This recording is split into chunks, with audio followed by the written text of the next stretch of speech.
અજ્ઞાનીના પૂજાથી પાપ થાય છે અને જ્ઞાનીની પૂજાથી લાભ થાય છે તે જાણો. અજ્ઞાની લોકોના દેવ સૂર્ય, અંબિકા, વિષ્ણુ, શંકર, ગણપતિ વગેરે દેવોને અજ્ઞાની લોકો માને છે, જ્યારે જ્ઞાનીના દેવો પૃથ્વી, જળ, અગ્નિ, વાયુ અને માતા પિતા, ગુરુ અને આકાશ આ દેવોને માને છે.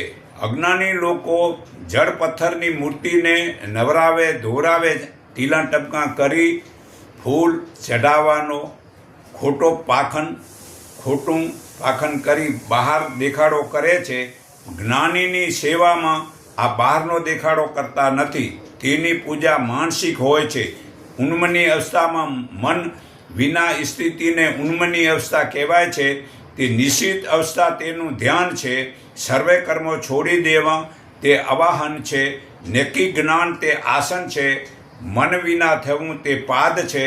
નિત્ય મન વિનાની સ્થિતિ તે અધૈર્ય છે.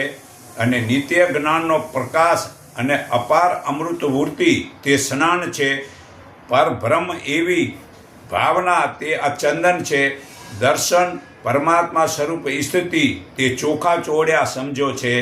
પરમાત્મા ચેતન પ્રાપ્તિ તે પુષ્પ એટલે કે ફૂલ ચડાયા સમજો.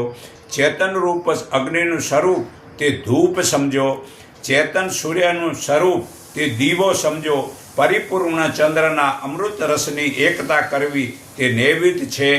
નક્કી નિશ્ચિતતા તે પ્રદક્ષિણા છે. તે પરમાત્મા હું જ છું એવો ભાવ તે નમસ્કાર છે. મૌન એ સ્તુતિ છે અને સર્વ પ્રકારે સંતોષ તે વિસર્જન છે.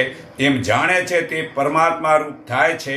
તેવા જ્ઞાની જે જ્ઞાન ગાંતા ગયા અને જ્ઞાનની ત્રિપુટી દૂર થાય છે, ત્યારે જે તરંગ વિનાનો સમુદ્ર જેવો અને વાયુ વિનાના પ્રદેશમાં રહેલા દીવા જેવો સ્થિર રહે છે, તે જાગૃત અને નિંદ્રામાં પણ જ્ઞાન રહેવાથી પરમાત્મા રૂપ થાય છે.